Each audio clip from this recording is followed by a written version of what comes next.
नमस्कार शेतकरी बंधू आणि भगिनींनो. मित्रांनो, आपण गहू या पिकामध्ये जी सिरीज चालू केली आहे, ज्याच्यामध्ये पीक संरक्षण असेल, त्याबरोबरच फवारणी असेल, त्यानंतरच आजचा जो आपला टॉपिक आहे तो म्हणजे पाणी व्यवस्थापन. गहू या पिकामध्ये पाणी व्यवस्थापन करणं किती गरजेचं आहे, त्याबरोबरच गव्हामध्ये किती पाण्याच्या पाळ्या गरजेच्या असतात आणि वाढीच्या अवस्थेनुसार कोणकोणत्या वेळेस ती पाण्याची पाळी देणं गरजेचं आहे, याच्याबाबत सविस्तर माहिती या व्हिडिओमध्ये पाहूयात. त्या अगोदर तुम्ही आपल्या व्हिडिओवरती नवीन असाल तर हक्काने अगोदर आपल्या चॅनलला सबस्क्राईब करून घ्या. तर मित्रांनो, पुरेपूर माहितीसाठी व्हिडिओ नक्कीच पूर्ण बघा. मित्रांनो, गहू या पिकामध्ये पाण्याच्या पाळ्या किती द्यायच्या, केव्हा द्यायच्या, किती प्रमाणात द्यायच्या, त्यानंतरच कोणकोणत्या वाढीच्या अवस्था असतात, याबाबत सविस्तर बघूयात. गहू पिकामध्ये 5 पाण्याच्या पाळ्या लागतात. त्यानंतर त्या वाढीच्या अवस्थेनुसार गरजेच्या असतात. तर मित्रांनो, वाढीची अवस्था म्हणजे काय? तर कोणत्याही पिकामध्ये वाढीची अवस्था ती अवस्था असते ज्या अवस्थेमध्ये पिकाला जास्त प्रमाणात पाणी, अन्नद्रव्याची गरज असते. त्याचा तोडा पडला किंवा ताण पडला तर पिकामध्ये लक्षणीय उत्पादनात घट येऊ शकते. तर मित्रांनो, पहिली पाण्याची पाळी हे आपण पेरणीनंतर 18 ते 20 दिवसांनी देऊ शकतो. म्हणजेच ही वेळ असते मुकुटमूळ फुटण्याची अवस्था. ह्यावेळेस नवीन ताजे मुळं फुटत असतात. जर चांगली मुळं फुटली तर न्यूट्रिएंट अपटेक करण्यामध्ये चांगल्या प्रकारे प्रतिसाद मिळत असतो. त्याच्यामुळे पहिली पाण्याची पाळी इथे द्यावी. त्यानंतर दुसरी पाण्याची पाळी ही 40 ते 42 दिवसांनी द्यावी. हे असते वेळ म्हणजे फुटवे फुटण्याची वेळ.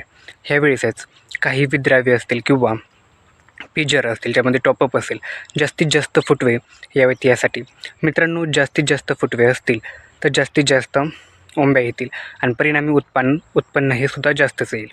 त्यामुळे ही दुसरी पाण्याची पाळी. त्यानंतर तिसरी पाण्याची पाळी ही 60 ते 62 दिवसांनी द्यावी. ही वेळ म्हणजे फ्लोरा अवस्था.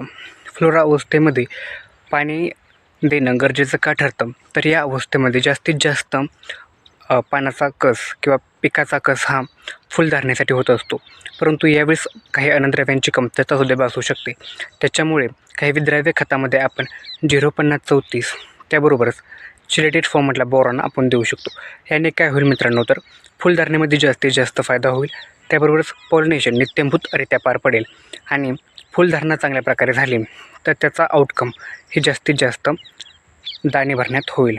त्याच्यानंतर चौथी वेळ असते पाण्याची पाळी देऊ शकतो. त्याच्यामध्ये आपण बघितलं तर डफ स्टेज म्हणजेच दुधाळ अवस्था. या अवस्थेमध्ये दाणे हे दुधाळ अवस्थेमध्ये असतात. या अवस्थेमध्ये म्हणजेच पेरणीनंतर 80 ते 85 दिवसाचा कालावधी असतो. त्यानंतर शेवटची जी वेळ आहे पाणी द्यायची ती म्हणजे शेवटी अगदी 100 दिवसांचा गहू असताना आपण ती देऊ शकतो, ज्याच्यामध्ये दाणे भरण्याची अवस्था असते. दाणे भरण्याच्या अवस्थेत जर पाण्याचा ताण पडला तर त्याचा परिणाम हा नक्कीच उत्पन्नावर पडून येतो. त्याच्यामुळे दाणे भरण्याच्या वेळेस आपण दाणा टपोरा, आकाराने मोठा, चमकदार आणि मोठा भरावा, यासाठी नक्कीच कोणतीही पाण्याची पाणी आपण चुकवता कामा नये. आणि उत्पन्नात जास्तीत जास्त वाढ पाहावी असेल तर एकही पाण्याची पाळी चुकू नका. परंतु मित्रांनो, काही शेतकरी असे देखील असतील ज्यांच्याकडे पाण्याची उपलब्धता मुबलक प्रमाणात नसेल, ज्यांच्याकडे एकच पाण्याची पाळी उपलब्ध असेल, त्यांनी पेरणीनंतर 40 ते 42 दिवसांनी पाण्याची पाळी द्यावी. त्याबरोबरच काही शेतकरी असे देखील असतील ज्यांच्याकडे मध्यम प्रमाणात पाणी उपलब्ध असेल. अशा वेळेस ते 3 पाळी देऊ शकत असतील तर पहिली पाळी 20 ते 22 दिवसांनी द्यावी.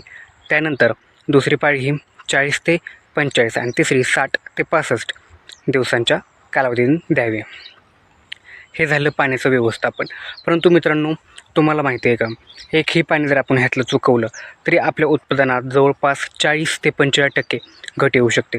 त्यामुळे एकही पाण्याची पाळी न चुकवता प्रत्येक वाढीच्या अवस्थेनुसार पाणी जर दिलं तर त्याचा उत्पन्नात नक्कीच डबल येण्याचा झालेलं आपल्याला दिसून येतं. तर मित्रांनो, अजूनही तुम्ही आपल्या चॅनलला सबस्क्राईब केलं नसेल तर आत्ताच सबस्क्राईब करून घ्या आणि व्हिडिओ आवडल्यास नक्की लाईक करा. धन्यवाद.